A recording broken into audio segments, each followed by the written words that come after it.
Republican presidential candidate Donald Trump told Christians on Friday that if they vote for him this November, in 4 years you won't have to vote again. We'll have it fixed so well, you're not going to have to vote. It was unclear what the former president meant by his remarks, especially in the context of an election campaign where his Democratic opponents claim he poses a threat to democracy. This follows his attempts to overturn the 2020 election results against President Joe Biden, which culminated in the insurrection at the U.S. Capitol on January 6, 2021. The Trump campaign did not immediately respond to requests for clarification on his comments. Trump made his statement at an event organized by the conservative group Turning Point Action in West Palm Beach, Florida. He urged, "Christians, get out and vote, just this time. You won't have to do it anymore. 4 more years, you know what? It will be fixed. It will be fine. You won't have to vote anymore. My beautiful Christians. I love you, Christians. I'm a Christian. I love you. Get out and vote."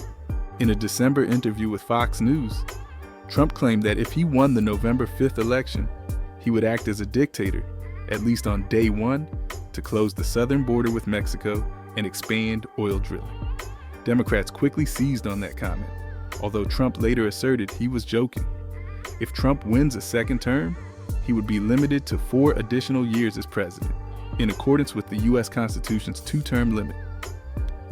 In May, during a National Rifle Association gathering, Trump joked about potentially serving more than 2 terms, referencing Franklin D. Roosevelt, the only president to serve more than 2 terms. You know, FDR served almost 16 years, 4 terms. I don't know, are we going to be considered 3-term or 2-term? He asked the NRA crowd. Trump's remarks on Friday underscored the need for both parties to galvanize their base voters ahead of what is anticipated to be a closely contested election. He has maintained strong support from evangelicals in his previous 2 campaigns. The race has shifted dramatically after Biden announced the end of his re-election bid, making Vice President Kamala Harris the presumptive Democratic nominee.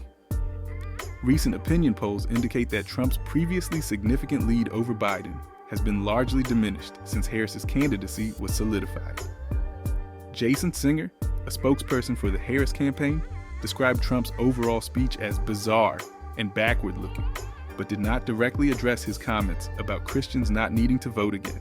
In today's political climate, many of us in the Black community are feeling a deep sense of disillusionment with both the Democrats and the Republicans.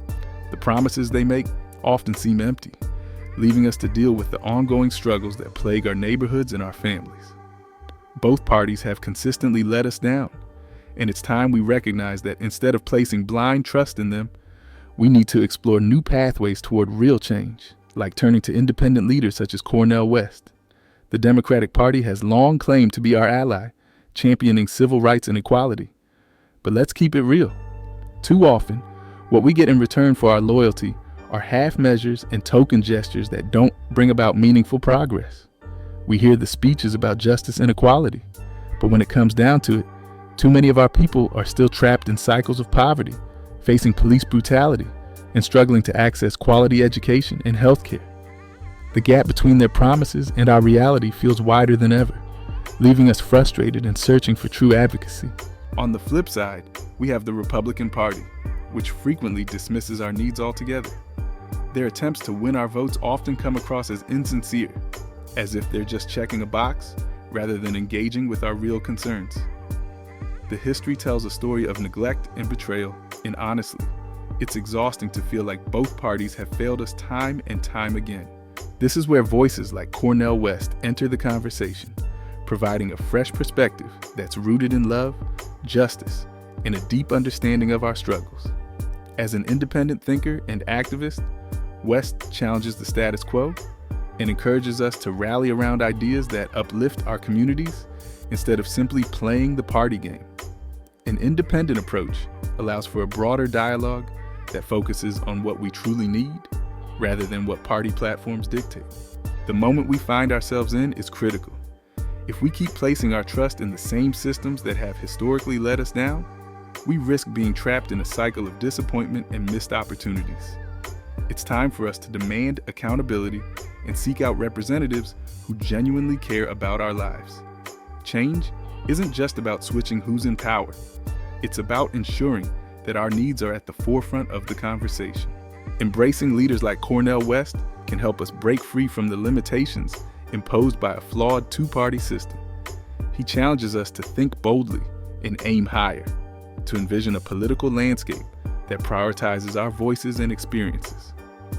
We owe it to ourselves and the generations that follow to forge a path that takes us away from despair and toward empowerment. Let's come together to redefine what our political engagement looks like. We have the power to create the change we wish to see, and independent leaders can be vital to that shift. It's time to stop settling for less and start fighting for the future we deserve. Thanks for watching. Like, share, and subscribe to the channel. And don't forget to tell a friend to tell a friend. One love to you all. Presented by Milton Thomas III. Leave a comment and explain how you feel about the subject. And again, Christians, get out and vote just this time. You won't have to do it anymore. 4 more years, you know what? It'll be fixed, it'll be fine. You won't have to vote anymore, my beautiful Christians. I love you, Christians. I'm a Christian. I love you. Get out. You got to get out and vote. In 4 years, you don't have to vote again. We'll have it fixed so good you're not going to have to vote.